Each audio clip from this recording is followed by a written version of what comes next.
Joyo pagi luar biasa. Bisa? Coba. Selamat pagi.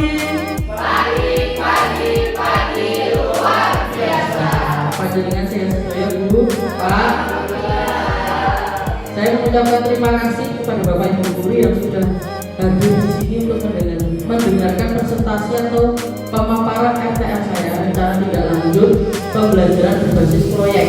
Yang di sini saya akan memaparkan permainan bola tangan atau handball. Kita buat sebagai set atau sport education model.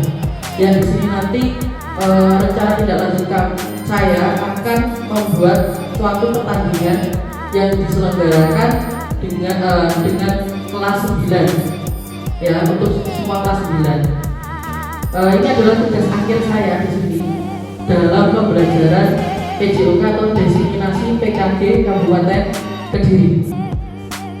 Yang proyek kali ini diadakan dengan komunitas belajar di sekolah, yaitu di SMP 1 Manyaan.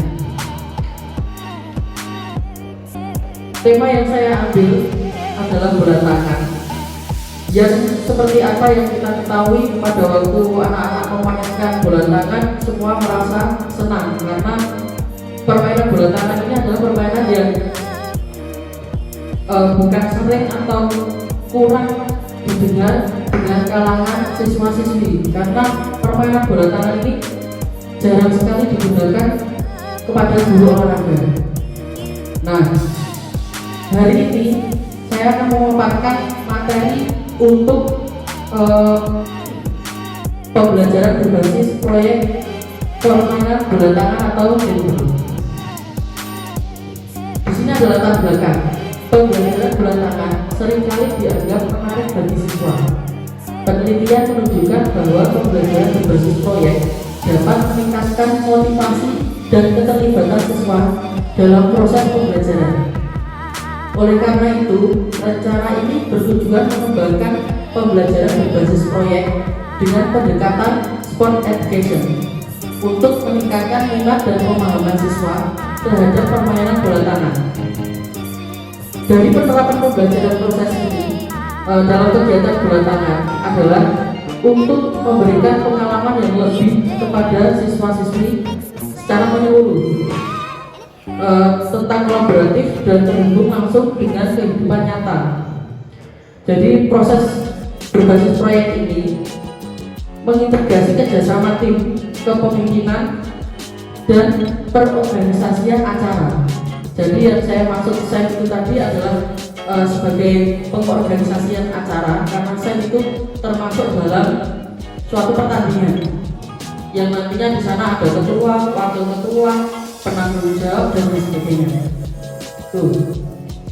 Nilai-nilai sosial yang ada terkandung dalam latar belakang ini atau penerapan pembelajaran berbasis proyek ini itu secara relevan untuk kehidupan di luar kelas dari siswa-siswi atau kegiatan aktivitas di luar kelas seperti praktek. Tujuannya memperdalam pemahaman siswa tentang konsep dan teknik dasar bola tangan. Jadi siswa biar tahu gimana cara teknik dasar permainan bola tangan yang baik dan benar.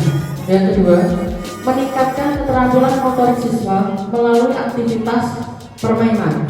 Karena kenapa dibilang meningkatkan keterampilan motorik? Karena di situ kebanyakan kita menggunakan lari dan menggunakan skill tangan. Apalagi kalau kita mau memasukkan bola itu di gawang, itu pasti sudah mempunyai skill sendiri. Berbeda dengan permainan sepak bola, kasti dan sebagainya, ataupun basket. Kurang lebihnya sama seperti basket, cuma kalau bola tangan tidak menggunakan dribble. Ya, kalau bola basket kan harus dribble lurus, tapi kalau bola tangan ini tidak, hanya sekali dribble langsung umpan ke teman yang lain. Yang ketiga, mengembangkan kemampuan dan kerjasama, komunikasi, dan kepemimpinan dalam tim. Yang keempat, menumbuhkan sikap sportivitas dan bermain dengan adil. Ya, karena kalau tidak ada sportivitas atau bermain dengan adil, pastinya banyak keroyokan. rebutan bulan tuh. Nah ini yang hasil yang diharapkan. Ini foto kita waktu pembukaan diseminasi PKK Kabupaten Kediri. Ini kelas 1 gelombang pertama yang diadakan di SMK 1 Pelosok Klaten. Hasil yang diharapkan nomor 1, meningkatkan motivasi siswa agar menciptakan suasana yang efektif. Yang kedua, memperdalam pemahaman konsep teknik dasar bola tangan. Yang ketiga, mengembangkan keterampilan sosial dari permainan berkelompok atau tim. Yang keempat, meningkatkan keterampilan dan motorik siswa dalam aktivitas. Yang kelima, menerapkan konsep pembelajaran yang berpusat pada siswa. Untuk struktur program pembelajaran berbasis proyek yang dirancang, yaitu fakta pelajaran yang menjadi lokomotif adalah PJOK sendiri. Terus mata pelajaran lainnya yang terlibat adalah PJOK dan seni budaya, dan ada tambahan satu lagi adalah bahasa Indonesia. Peran yang terlibat, tim yang bertanding, panitia pelaksana, supporter, dan dokumenter. Dokumenter adalah tukang yang biasanya video sama foto. Untuk lokasi pelaksanaannya di halaman sekolah sendiri. Karena kita mempunyai halaman futsal, kita menggunakan halaman futsal. Kurang lebih ukuran lapangannya sama seperti halaman futsal. Produk yang dihasilkan, pertandingan bola tangan dimodifikasi. Yang dimaksud dimodifikasi itu adalah contohnya seperti tolak peluru. Kalau kita mau modifikasi itu memakai bola itu yang biasanya dipakai anak kecil dan diisi oleh semen atau pasir. Nah, kalau di sekolah kita bolanya itu adalah bola karet. Jadi agar menyelamatkan anak-anak juga dari lemparan beda tim. Karena bola yang digunakan netball atau bola tangan itu seperti bola basket, tapi ukurannya kecil. Teknologi yang digunakan adalah manual. Nah ini untuk tingkat satuan pendidikan yang saya gunakan adalah kelas 9, semua kelas 9, 9A sampai 9D. Tema yang digunakan adalah olahraga dan budaya. Topiknya adalah pekan olahraga dan budaya lokal. Total 2 kali 2 minggu. Yang saya maksud 2 kali 2 minggu adalah 1 minggu 2 kali. Jadi kita gunakan waktu 1 minggu 2 kali. Bisa digunakan pada waktu kita mid semester, tengah semester sebelum kita melakukan semester, kita melakukan pertandingan sebelum ulangan. Jadi biar anak-anak juga mempunyai refleksi agar anak-anak juga senang dulu baru memikirkan ulangannya. Terus dimensi profil pelajar Pancasila yang digunakan gotong royong, beriman, dan bertakwa kepada Tuhan Yang Maha Esa, dan bernalar kritis. Elemen atau sub elemen memakai P5. Yang pertama, akhlak kepada alam, yaitu menjaga lingkungan alam sekitar. Yang kedua, kolaborasi atau komunikasi untuk mencapai tujuan bersama. Yang ketiga, memperoleh dan memproses informasi dan gagasan, yaitu yang pertama mengidentifikasi, mengklarifikasi, dan mengolah informasi dan gagasan. Tujuan pembelajaran yang pertama, mengembangkan keterampilan motorik, memahami pentingnya kebugaran. Kalau kita tidak melakukan olahraga, badan kita pasti sakit-sakit, gampang sakitan. Nah, kita harus mengerti pentingnya kebugaran. Terus pembagian peran, yang ini yang saya maksud dengan SEM, itu adalah pembagian peran ini. Yang pertama ketua, wakil ketua, koordinator setiap bagian, supporter, dokumenter. Dan tambahan satu lagi adalah penanggung jawab. Aset atau kekuatan sekolah yang digunakan, yang pertama sarana dan prasarana sekolah, yang di sana ada lapangan dan SOM. Yang kedua, sumber daya manusia, yaitu ada kepala sekolah, guru, siswa, dan yang terakhir orang tua. Yang ketiga, pendanaan anggaran. Yang keempat, jadwal dan waktu. Jadwal dan waktu yang akan ditentukan kita menggunakan SEM atau pertandingan. Alur pembelajaran berbasis proyek. Peluncuran proyek dimulai dengan penjelasan di awal semester 1 tentang permainan inovasi yang dimodifikasi dalam permainan bola tangan. Yang kedua, pengumpulan informasi. Melakukan diskusi dengan rekan sejawat, peserta didik, dan kepala sekolah terkait simulasi pembelajaran sport education.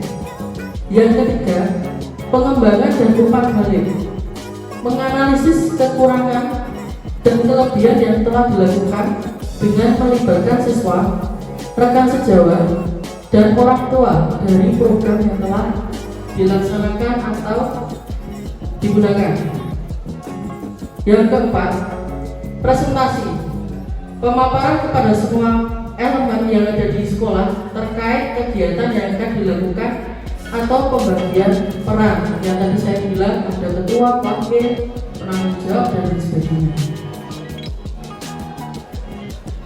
Nah, ini untuk rencana evaluasi. Yang pertama, produk proyek. Yang pertama, kualitas produk. Ini rencana evaluasi seperti pertanyaan D. Yang pertama, kualitas produk. Apakah proyek yang dihasilkan siswa memenuhi kriteria yang telah ditentukan? Misalnya, aturan permainan yang jelas, desain lapangan yang kreatif, dan lain sebagainya. Yang kedua, kreativitas. Sejauh mana siswa mampu berpikir kreatif dalam merancang dan mengembangkan proyek. Yang ketiga, kerjasama. Apakah siswa mampu bekerjasama dalam kelompok untuk menyelesaikan proyek. Yang keempat, presentasi. Apakah siswa mampu mempresentasikan hasil proyek dengan baik dan benar. Yang B, proses pembelajaran. Pemahaman konsep. Apakah siswa memahami konsep dasar permainan bola tangan yang dimodifikasi. Yang kedua, keterampilan. Apakah siswa mampu melakukan keterampilan dasar bola tangan dalam melempar, menangkap, dan mengoper atau dan lain sebagainya dengan benar. Yang ketiga, sikap. Apakah siswa menunjukkan sikap sportivitas, kerjasama, dan tanggung jawab selama proses pembelajaran. Yang keempat, partisipasi. Seberapa aktif siswa terlibat dalam proses pembelajaran atau kegiatan pembelajaran. Yang terakhir, model sport education. Yang pertama, efektivitas model. Apakah model sport education efektif dalam meningkatkan motivasi belajar siswa? Yang kedua, relevansi kegiatan. Apakah kegiatan yang dilakukan relevan dengan tugas pembelajaran? Yang ketiga, fleksibilitas. Apakah model yang digunakan dengan kebutuhan dan karakteristik siswa sudah baik dan benar? Nah, ini slide terakhir nih Bapak Ibu, jadi nggak lama nih. Ini wajah saya pada waktu menempelkan refleksi. Jadi kegiatan di PKG di Kabupaten itu kita menggambarkan bagaimana peta konsep pembelajaran PJOK. Di sana pun juga ada prakteknya, dan ini adalah menempelkan konsep gerak. Ada juga menempelkan konsep peta konsep yang digunakan sama Bapak Ibu pada waktu pembelajaran. Dan ketiga, pada waktu selesai seperti ini kita menggunakan refleksi. Jadi kita menulis di sticky note, kita menulis refleksi apa yang kita dapatkan pada waktu pembelajaran tersebut. Itu wajah saya ini Bapak Ibu. Kemungkinan tantangan ini yang slide terakhir ya. Yang pertama, waktu yang terbatas. Jadwal sekolah yang padat seringkali menjadi kendala untuk mengalokasikan waktu yang cukup bagi siswa untuk menyelesaikan proyek secara mendalam. Yang kedua, sumber daya yang terbatas. Terbatasnya peralatan olahraga, lapangan atau fasilitas lainnya dapat menghambat pelaksanaan proyek. Yang ketiga, keterampilan siswa yang berbeda-beda. Tidak semua siswa memiliki keterampilan yang sama dalam hal olahraga, kreativitas atau kerjasama tim. Yang keempat, motivasi siswa. Menjaga motivasi siswa selama proses proyek dapat menjadi tantangan, terutama jika mereka mengalami kesulitan atau kegagalan. Yang terakhir, peran guru. Guru harus memiliki pengetahuan yang cukup tentang model sport education dan permainan bola tangan dimodifikasi, serta mampu memfasilitasi pembelajaran siswa yang secara efektif. Ini slide terakhir saya, Bapak Ibu. Mungkin ada pertanyaan dari Bapak Ibu dulu. Monggo.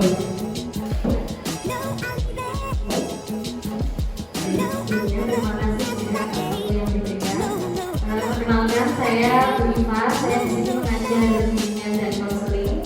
Dari apa yang sudah Bu Dika sampaikan tadi, saya punya satu pertanyaan saja, Bu Dika. Pertanyaan saya, apa saja peran guru, siswa, kepala sekolah, serta orang tua dalam pembelajaran berbasis proyek ini? Dan itu saja.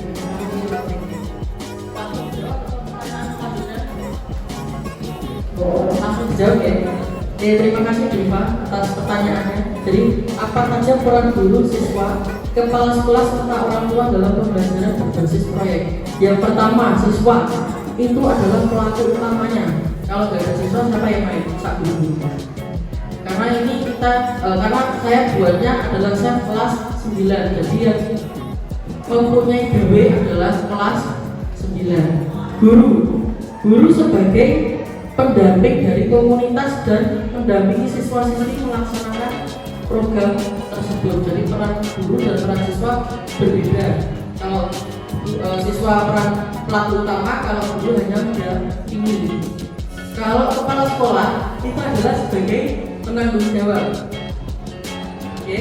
Kalau kepala sekolah sebagai penanggung jawab, kalau orang tua ini adalah yang penting, yaitu adalah sebagai pendukung dari rumah maupun dari kalangan lingkungan. Kalau tidak ada orang tua, pasti siswa juga tidak akan terlibat aktif dari peran sekolah.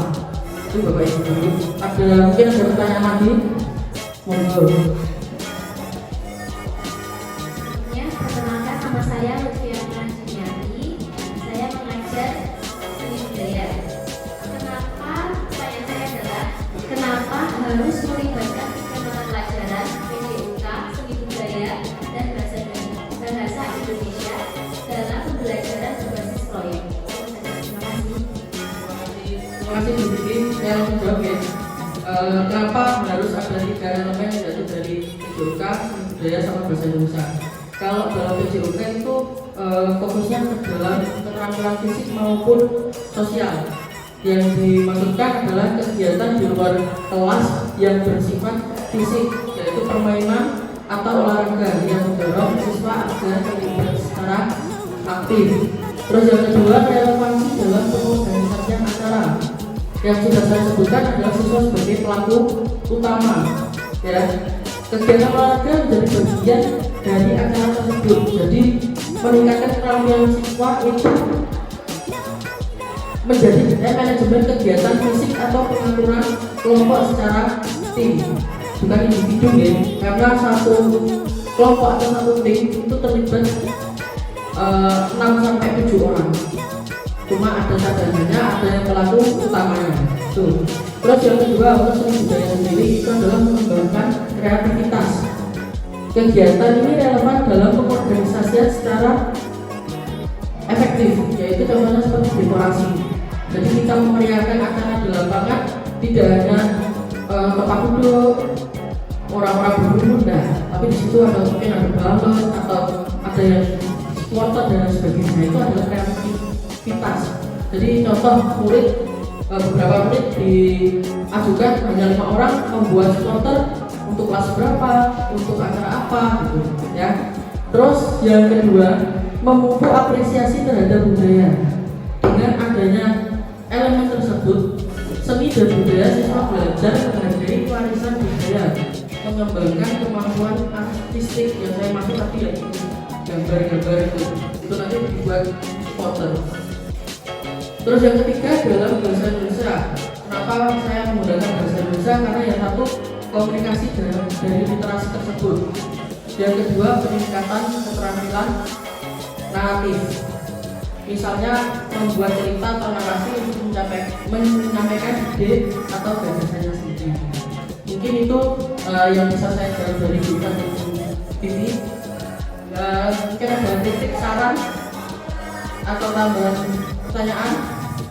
Cukup. Terima kasih. Mungkin ini yang bisa saya sampaikan untuk penjelasan dari RTL atau rencana tindak lanjut pembelajaran berbasis proyek permainan bola tangan. Mudah-mudahan program ini bisa berjalan dengan baik dan benar, bisa berjalan dengan efektif, dan meminta bantuan berbagai ibu guru yang nantinya akan terlibat membuat rancangan program tersebut. Dan saya akan koordinasi dengan kepala sekolah bagaimana rencana selanjutnya agar pelaksanaan tersebut berjalan dengan efektif. Itu cukup dari saya, sekian, kurangnya dari setan, lebihnya dari saya atau Tuhan. Saya terima kasih banyak sudah bisa hadir di sini.